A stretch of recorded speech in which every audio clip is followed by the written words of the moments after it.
there's Colin. Hey, what's up? I just heard about this thing called the Chatelier's principle, and it sounds so complicated. There's no way I could ever understand that. No, you totally can. Don't let the big name scare you away. We were actually just learning about this in chemistry. We can help explain it to you, and don't worry, we'll keep the big scary words to a minimum. Le Chatelier's principle is all about what happens when you mess with a chemical equation that's at equilibrium. Okay, so let's break that down, starting with equilibrium. Equilibrium is kind of exactly how it sounds. It's when reactants, which are the compounds on the left side of the chemical equation, and the products, which are on the right side, have a constant ratio between their concentrations. Let us use a visual to help you out. This is the reactant and this is the product. And those two arrows in the middle let us know that this reaction is at equilibrium. But like we said, we can mess with equations, which make them no longer at equilibrium. Okay, so what do we mean by messing with the equation? We can do lots of things to chemical equations to try and shift the equilibrium. We can add more products or reactants. We can change the volume of pressure if we are working with gases. Let's come back to our example. This equation is at equilibrium, but if we mess with the equilibrium will not be the same. The thing is though that chemical reactions at equilibrium want to stay at equilibrium, but when we mess with the chemical reaction, like by adding more product, the equilibrium changes.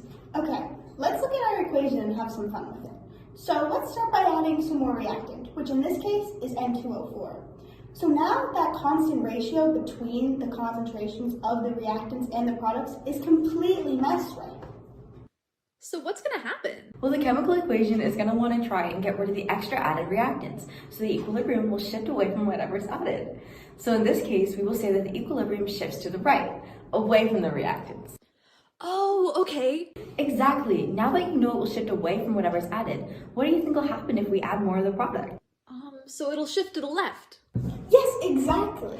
And we can apply very similar thinking for when we take away some product or reactant from the equation. If we take away some N2O4, that ratio between the concentrations is going to be messed up all over again. But now, instead of the side we mess with having more concentration, it's actually going to have less.